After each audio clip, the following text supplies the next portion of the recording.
el burro de Querétaro viene a completarle de grapa y lo manda al rancho el agua Piñal. Así es de que ahí estamos, de grapa que cerramos el bloque con grapa para el venadito de Querétaro. Nos vamos allá a las alturas. Nos están preguntando, don Demetrio, que si traemos torritos como el que regalamos, si vamos a la venta, sí traemos. Pero también los amantes del jaripeo, aparte de buen locutor, trajeron un bandón. No. Adelante, muchachos de la banda.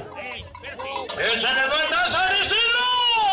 A ver, compadre, yo por ahí les quiero pedir de favor por allá a los locutores. Señores, yo voy a respetar su trabajo, ustedes respeten el mío, por favor, me están parando a la hora que ustedes quieren. Espérenme, entienden lo que yo tengo en mi canción y ustedes